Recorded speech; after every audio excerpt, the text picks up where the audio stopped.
Hi, I'm Dr. Perry Shieh. I'm a neurologist here at the medical school, and this is part 2 of diagnosis and management of Duchenne muscular dystrophy. And in this part, I would like to focus on the diagnosis and interpreting the genetic test.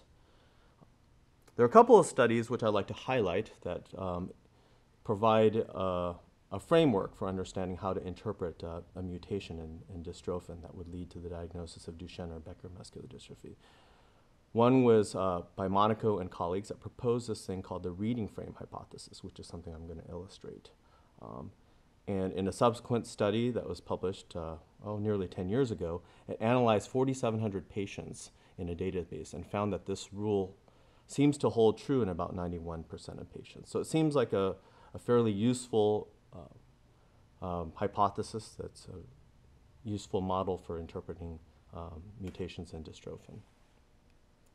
I just want to remind you that the genetic code is comprised of 3-letter words, 3-letter sequences that are then translated into different proteins. These are the 20 amino acids and the 64 different codons that map to it. There are 3 codons that actually map to stop, and that is important for understanding how this code might actually be interpreted. So in order to understand what it's like to have a language of 3-letter words, I decided that I would illustrate that with a few sentences that are composed of only 3-letter words in English.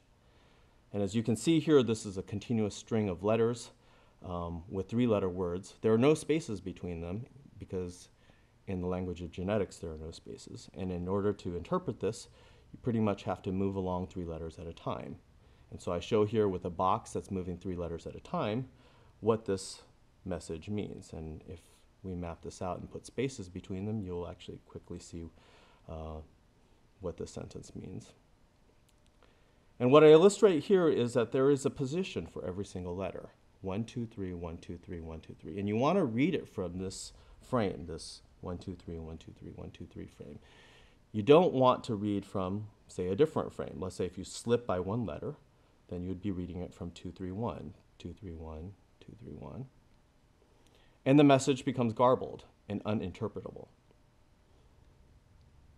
And likewise, if you interpret from a 3rd frame, 3, 1, 2, 3, 1, 2, 3, 1, 2, you will also end up with a garbled message. In the world of genetics, this would actually mean something. It doesn't mean anything in English here, but however, it would actually not mean the correct thing in the world of genetics.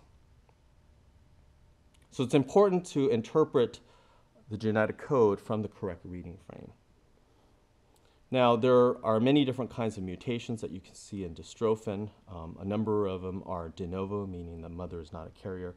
And there are a lot of opportunities for different types of mutations. And I illustrate here the different types of mutations that have been reported and the approximate prevalence of these types of mutations. And we usually test them with this form of genetic testing or this form of diagnostic testing. But what's really important to realize is that there are a number of different deletions and duplications that can actually result in Duchenne muscular dystrophy. And I would like to go back to the case that I talked about in part 1. This patient had a specific deletion of exon 50. Now, I show here the 79 different exons in this gene, but when you think about the positions, 1, 2, 3, 1, 2, 3, 1, 2, 3, you can actually map out those numbers into the transitions between the different exons. So between exon 1 and exon 2, for instance, exon 1 ends in position 1, therefore exon 2 must begin with position 2. And at the end of exon 2, it ends in position 3, and so therefore the next exon should begin with position 1. And there's a 3rd transition. If you look at between exons 6 and 7, you'll see that there's a position 2 to position 3 transition. And so sometimes you may have a deletion, for instance, here in exon 50. And if exon 50 is missing, then you have splicing that's occurring between exon 49 and exon 51. And that becomes a 3 to 2 transition, which is going to disrupt the reading frame. Now, if you look at the the protein, the dystrophin protein, you'll see that there are a number of different structures. There's an actin binding domain more towards the N-terminus. There's a binding to the beta-dystroglycan. Those are all very important sequences. But there are sequences in the middle, the rod domain, which has a number of different repeats. And it's been proposed that perhaps if a patient is missing some of these structures in the middle, some of the spectrin-like repeats, that the patient may actually still have a milder phenotype as long as the reading frame is preserved. And that's essentially the hypothesis behind Becker muscular dystrophy patients having a milder phenotype than Duchenne muscular dystrophy patients. That Becker patients typically have mutations in this region that preserve the reading frame. So if you go back to this, this illustration here of the reading frame among the 79 different exons, you can imagine that you have a few other types of mutations that possibly could preserve the reading frame. For instance, exon 50 and 51 might be missing, and exon 49 to 52 then has a 3-to-1 transition, which is the type of transition that you would allow to preserve the reading frame, that would preserve the reading frame.